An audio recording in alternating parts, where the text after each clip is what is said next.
사모하라. 이는 그로 말미암아 너희로 구원에 이르도록 자라게 하려 함이라. 베드로는 일찍이 예수님을 만났던 사람입니다. 예수님을 누구에게 소개받은 것이 아니라 예수님께서 베드로 일터로 찾아오셔서 직접 만나주셨어요. 직접 제자훈련을 받았습니다. 그는 전 인류의 최초로 예수님을 메시아로 구세주로 알아봤던 사람입니다. 명색이 자칭 타칭 수제자였습니다. 예수님께서 자신의 고난과 죽음을 예언하시고 너희가 다 나를 버릴 것이다 했을 때 베드로는 다른 모든 사람이 다 주를 버릴지라도 나는 그렇지 않겠다고 투철한 결심을 내보이기도 했습니다. 그러나 그는 칼을 든 로마 군사들이 들이닥쳐 예수님을 붙잡아 가자 자신의 생명을 위협을 느끼고 크게 흔들립니다. 그 당시 하녀라는 직책은 굉장히 낮은 직책이었는데 불구하고 하녀의 질문에도 예수님을 모른다고 거짓말하고 세 번째는 예수님을 저주하며 나는 그를 모른다고 했습니다. 세 번째 예수님의 부인은 그를 모든 것을 버리고 쫓았던 그 인생이 스스로 버렸던 거죠. 내가 모든 걸 주님을 향해서 나갔는데 그걸 다 버린 거예요. 주님이셨던 예수님을 배반한 것이요 그의 인생에 돌이킬 수 없는 가장 큰 실패였습니다. 베드로 자신 속에는 두려움을 이기는 능력이 없었음을 철저히 경험했을 거예요. 나는 할 수 있다. 그 환경이 아닐 때는 위협적인 환경이 아닐 때는 자기의 결심을 갖고 얼마든지 이겨낼 줄 알았는데 칼 한 자로 보니까 다 무너지는 걸 보게 되는 거죠. 혹이라도 이전에는 다윗 이야기를 듣게 됐을 때 구약에 그렇게 훌륭한 사람이 왜 하필 여자 때문에 무너져? 이해가 안 됐었는데 그들은 이해할 수 있었는지 모릅니다. 선지자들이 순교를 했다는 이야기를 듣게 되면 상황이 나도 그렇게 되면 순교할 수 있어 이렇게 얘기했는지 모릅니다. 그러던 그가 실제적인 죽음의 공포에 몰려들자 모든 것을 버리고 주를 따랐던 그는 모든 것을 걸고 주님을 부인하기 이릅니다. 완전히 무너졌습니다. 그랬던 그는 예수님께서 찾아오셔서 회복을 시켜주심을 경험하게 되고요. 이후에 성령의 능력을 덧입어서 초대교회 지도자가 됐던 사실을 우리가 다 알고 있습니다. 그는 시대의 핍박의 흐름을 감지하고 있습니다. 예전에도 핍박은 있었어요. 어떤 핍박이냐면 유대교가 기독교를 핍박하는 거예요. 이건 막 논쟁하면 되고 싸우면 돼요. 근데 지금이 닥쳐올 핍박은 로마의 정치적인 핍박입니다. 수많은 희생자가 날 것이 뻔했어요.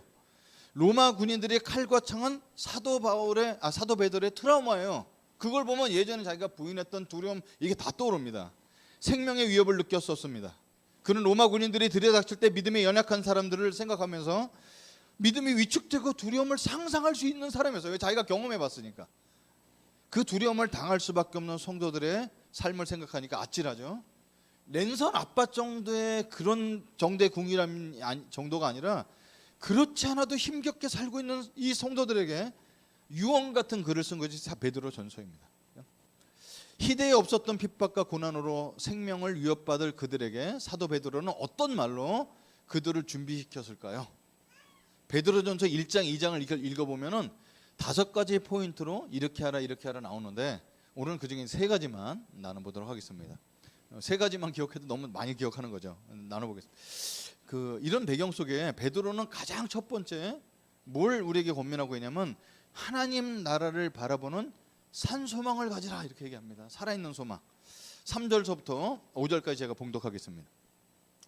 우리 주 예수 그리스도의 아버지 하나님을 찬송하리로다. 그의 많으신 긍휼대로 예수 그리스도를 죽은 자 가운데서 부활하게 하심으로 말미암아 우리를 거듭나게 하사 산소망이 있게 하시며 썩지 않고 더럽지 않고 쇠하지 않는 유업을 잊게 하시나니 곧 너희를 위하여 하늘에 간직하신 것이라. 너희는 말세에 나타나기로 예비하신 구원을 얻기 위하여 믿음으로 말미암아 하나님의 능력으로 보호하심을 받았느니라.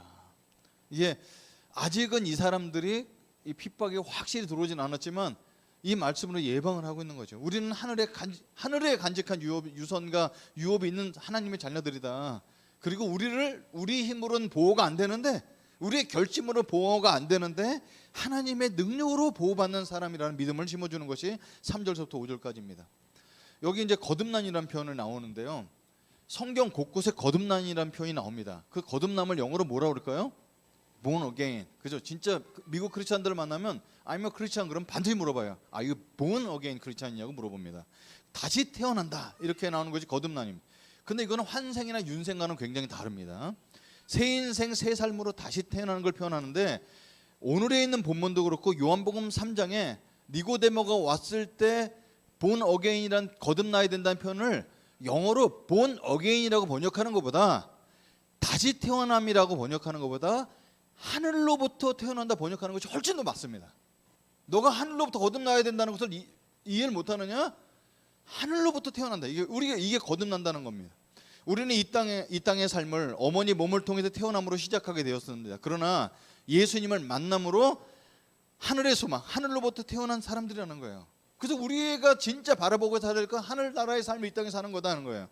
그래서 여러분 초등학생이 중학생 학교를 공부하고 있으면 초등학교 이미 통과한 거죠. 중학생이 고등학교를 공부하고 있으면은 이 사람 중학교는 다 띄었구나 하는 거 알 수 있어요. 근데 우리가 하늘나라 소망 갖고 살고 있으면 이 사람 이 땅의 삶을 이미 공부를 끝냈구나 하는 것을 보여준다는 거예요. 그래서 우리는 하늘로부터 다시 거듭난 사람입니다라고 오늘 얘기해 주고 있습니다. 여러분 제가 98년도에 중국에서 사역하고 있을 때 학생들의 40명 정도 모임하고 있었는데 갑자기 공안이 닥쳐서 학생들을 다 잡아간 사건이 있었어요.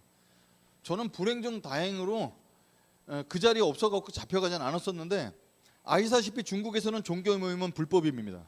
학생들은 거의 다 대부분 초신자였죠. 공안국 유치장에서 조사를 받으며 그날 밤 집에 돌려보내지 않았습니다. 모든 학생들의 집에 다 전화를 하고 양쪽 이 40명 끌려간 학생들이 양가 부모님들이 다 난리가 났었어요. 집까지 연락하고 난리가 났었습니다. 다시는 종교 활동에 참여하지 않겠다고 확답과 사인을 하고 부모님들이 와서 보증을 서서 그들이 풀려날 수 있었어요. 그리고 그 학교의 사역은 문을 닫았습니다.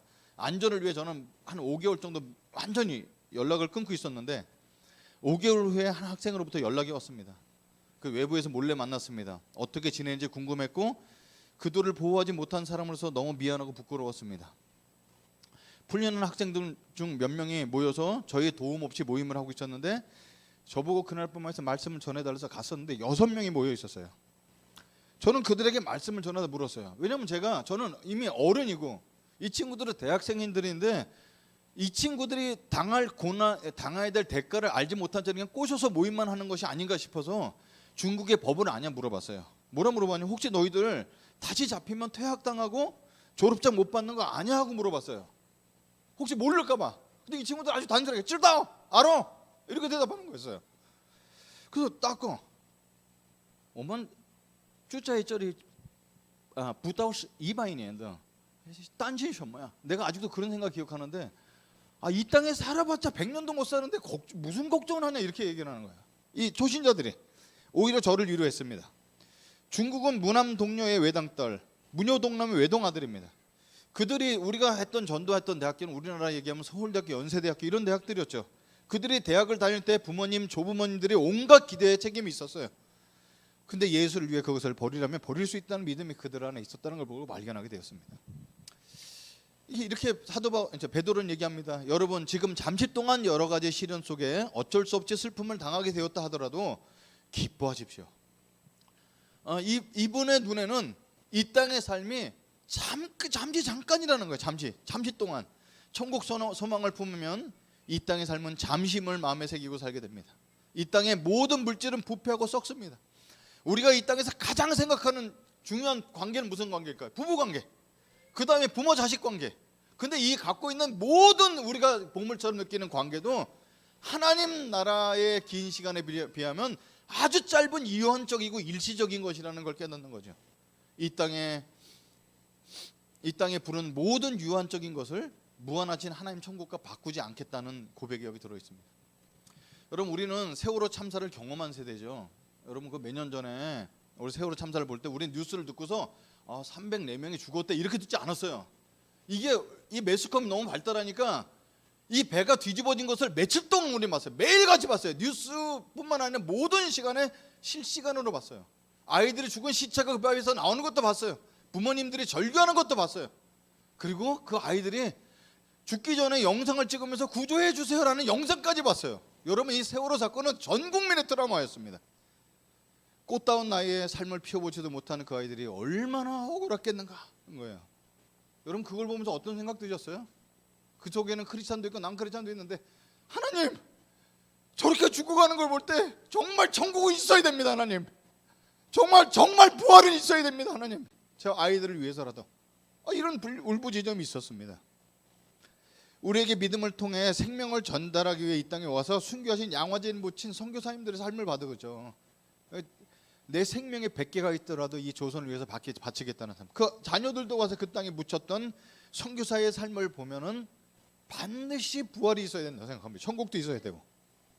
우리의 믿음의 선배님들의 순교를 생각해봐도 부활은 반드시 있어야 됩니다. 그 부활과 천국 소망을 버리게 되면 세상에 정의가 필요 없습니다. 하나님이 계시지 않는 완전 적박한 지옥의 삶이 됩니다. 그러니까 꼭 어떤 이렇게 핍박이 오지 않더라도 부활도 없고 천국도 없고 하나님이 안 계시면 이 땅에 얼마나 촉박할까요?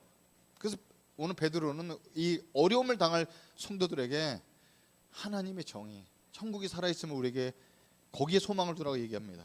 그래서 이 땅에 사는 생활 선교사 여러분, 우리들이 이 땅에 받는 고난은 잠깐입니다. 손해를 보는 것도 크게 보는 것 같아도 하나님 나라에서 보장해 주시는 보상과는 비교할 수 없습니다. 저도 아직 못 봤습니다. 그러나 성경의 거짓말이 아니라면 믿음의 선배들이 그렇게 우리에게 확신 있게 얘기해 주고 있습니다. 그래서 주님은 오늘도 말씀을 통해 우리를 생활 선교사로 살아갈 수 있는 힘과 용기를 본문을 통해서 주시는 것입니다. 두 번째로 우리 그 베드로가 권면했던 것은요, 구별된 삶을 추구하라 이렇게 얘기해 주고 있습니다. 14절서부터 16절까지입니다. 너희가 순종하나 자식처럼 전에 알지 못할 때 따르던 너희 사역을 본받지 말고 오직 너희를 부르신 거룩하신 이처럼 너희도 모든 행실에 거룩한 자가 되라. 기록되었을 때 내가 거룩하니 너희도 거룩할지어다 하셨느니라. 여러분 성경에서 내가 거룩하니 너희도 거룩하라 그러면 막 짐처럼 와닿을 수 있어요. 이게 왜 우리 이렇게 얽매어 놀라? 근데 그런 뜻이 아닙니다. 여러분 세상의 욕망은 끝이 없고 그 길은 사망의 길이기 때문에 생명의 길로 부르시는 주님의 음성입니다. 여러분 상담을 하게 되면요, 상담은 어떤 부분을 많이 깨닫게 되냐면 내 어린 시절의 결핍을 깨닫게 해줘요. 왜 내가 그렇게 먹는 걸 좋아하지?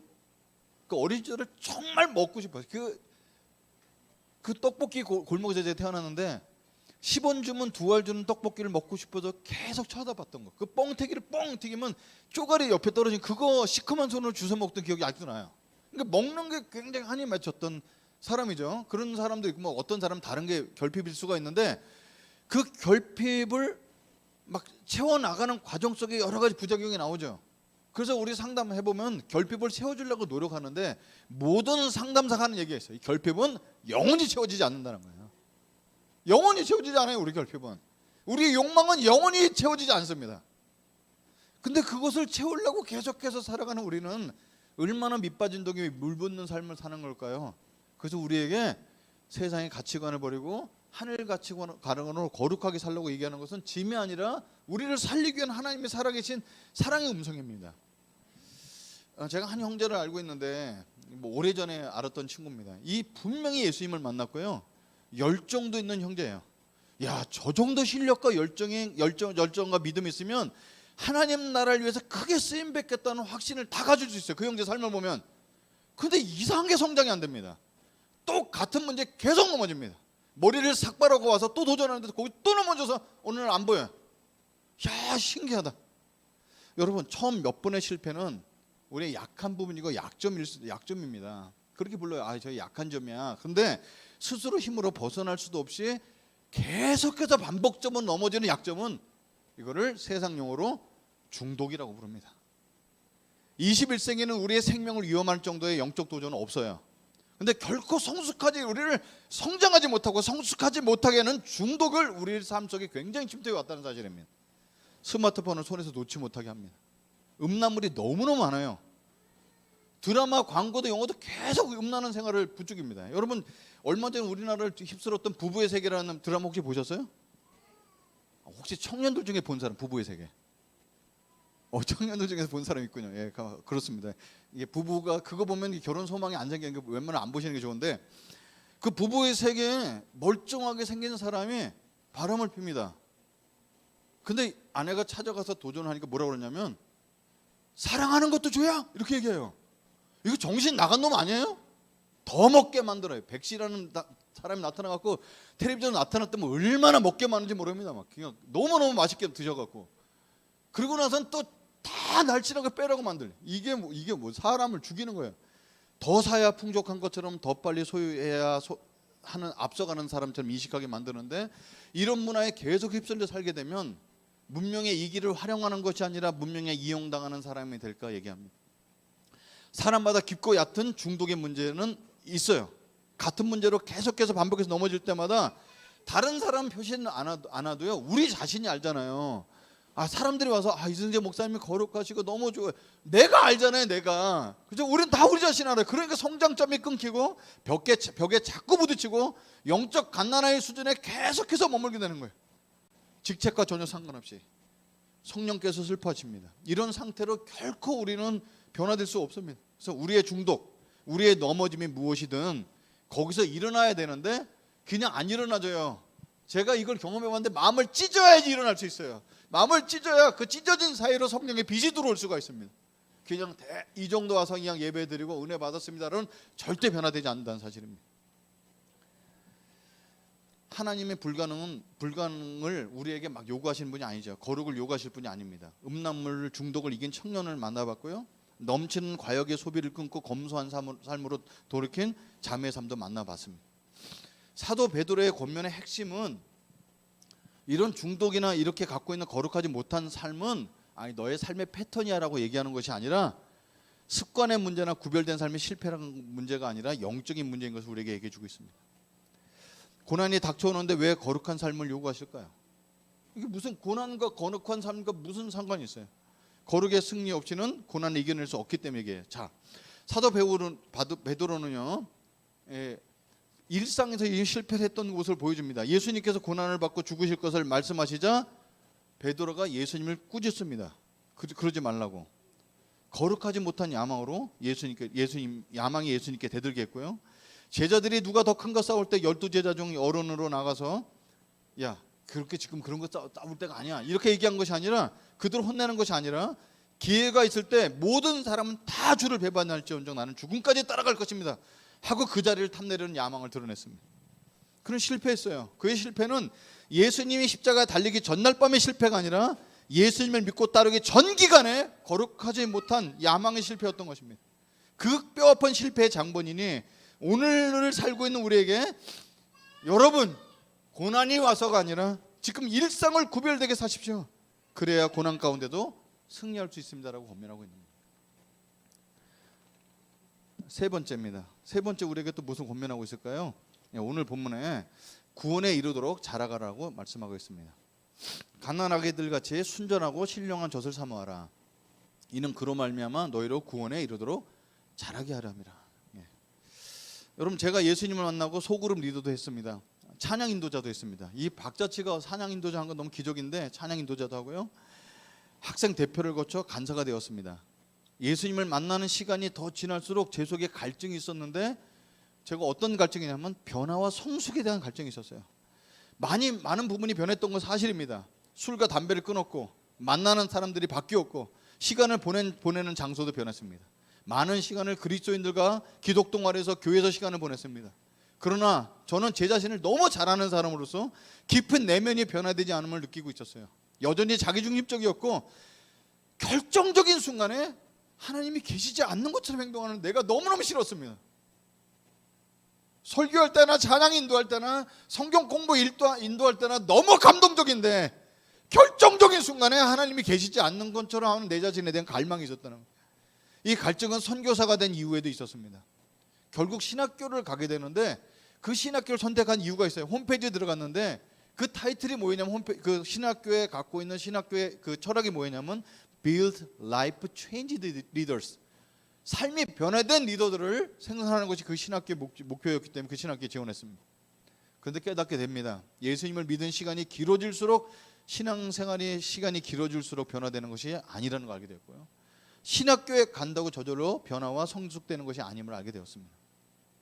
그런데 이 문제는 비단 저만의 문제가 아닙니다. 매주 설교를 감당하신 목사님들은 같이 나눴는데, 목사님들의 설교가 너무 힘들다는 거예요. 준비하는 게 힘든 게 아니고 30년 동안 전혀 변화되지 않는 똑같은 성도로 30년 해본 설교를 준비할 수 있는 기대감이 안 나온다는 거예요. 기대감이. 그렇구나, 사람은 변하지 않는 모양입니다 라고 하십니다. 설교를 그렇게 뼈 깎으면서 준비할 필요가 없다는 마음의 생각이 낭망하게 한다는 거예요. 그렇게 변화에 대한 생각이 많았던 어느 날 제 마음속에 어떤 의문이 거꾸로 들었냐면, 꼭 변화해야 되나? 예수님 영접했고 이렇게 그냥 신앙생활하면 안 돼? 하는 생각이 들었어요.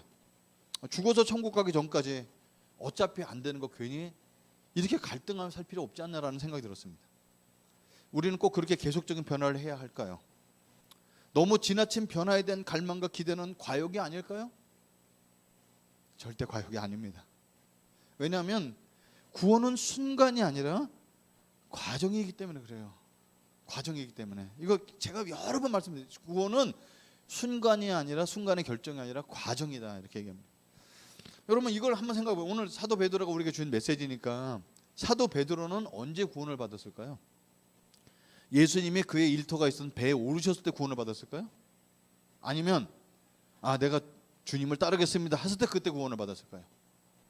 아니면 주는 그리스도요 살아계신 하나님의 아들입니다라고 고백했을 때 구원을 받았을까요? 그렇다면 어떻게 예수님한테 이 사탄은 뒤로 물러가라 바로 얘기를 들었을까요? 혼났을까요? 아니면 예수님을 모른다고 저주하며 부인했을 때 구원은 취소됐던 것일까요? 이게 우리가 이 구원관이 아주 쉬운 것이 아닙니다. 우리는 예수님을 너무나 영접했다, 구원받았다, 이 19세기 패러다임에 너무 물들어 있어요. 그거는 믿지 않는 사람에게 설명하기 위해서 예수님을 구원받고 영접하라고 권하는 얘기지, 그 영접하는 그 기도가 능력이 있어도 그 사람 구원받는 것이 아닌데, 구원은 절대적으로 하나님 손에 달려있고, 죄를 지었다가 다시 돌이킬 수 있는 것도 하나님 은혜고 구원받는 자의 하나의 표시일 뿐이에요. 구원은 한순간의 결단이 아니라 예수님의 형상으로 변해가는 과정을 구원이라고 얘기하고 있습니다. 85년도 제가 예수님을 만난 것은 구원의 시작이었습니다. 지금도 저는 구원의 과정에 있습니다. 하나님의 사랑과 절대 은혜를 알고 있기 때문에 저에게 물어보면 저는 구원의 확신이 있습니다. 그러나 오늘 예배가 끝나고 돌아가서 하나님 없이 사는 것처럼, 하나님 없는 것처럼 살면서 나는 구원의 확신이 있습니다라고 말을 못한다는 거예요.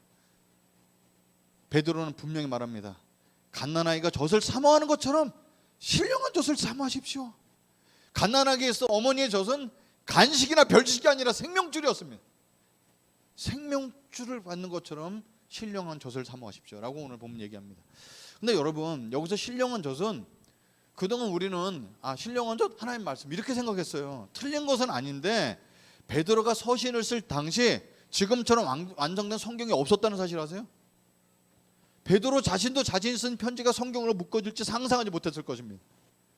그러니 신령한 젖이 지금 그 성경이다 이렇게 생각하면은 적용하는데 문제가 있습니다. 오늘 본문을, 이 뒷부분을 읽고 한번 좀 묵상해 보면 신령한 젖을 설명하고 있는데 뭐라냐면, 여러분, 예수께 나오십시오. 예수님은 살아계신 성전의 머릿돌 되십니다. 그 예수님의 말씀에 순종하십시오 이렇게 돼 있어요. 그래서 우리가 조금 묵상해 보면 신령한 젖은 단순히 큐티 더하고 말씀 읽으려는 것이 아니라, 신령한 젖은 예수님을 지칭하고 있다는 사실을 발견하게 됩니다. 여러분, 고난이 오거든 삶의 시련과, 먼저 고난과 시련을 받으시고 우리를 대신하여 죽으셨다가 살아나시고 지금도 우리를 위해 중보하고 계신 신령한 양식 되시는 예수님을 더욱 사랑하시기 바랍니다 라고 써 있는 것입니다. 생활 선교사로 살려고 도전하는 우리를 가장 힘들게 하는 사람은 누구일까요? 안 믿는 사람 아닙니다. 교회 이름을 걸어놓고 마음대로 살면서 구원받았다 하는 사람이 우리를 힘들게 합니다. 네, 여러분, 다른 사람의 신앙을 바라보지 말고 우리의 진정한 신령한 양식 되신 예수님을 바라보고 삽시다.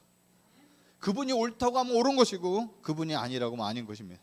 그래서 저는, 제 소망은 우리와 함께 공동체를 이루는 사람이 한 명도 낙오되지 않고 아름다운 초대교회 공동체를 이루면서 하나님의 삶이, 하나님의 나라가 전 삶에 이루어지는 거예요. 직장에서, 가정에서, 나 개인적인 삶 속에서 계속해서 주님을 닮아가는 조금의 진보되는 그 마음 속에 그 감격함으로. 그래서 어려움이 올수록 함께 성장합시다. 어려움이 올수록 하나님 나라를 함께 이뤄나가는 저와 여러분 되기를 간절히 축원합니다.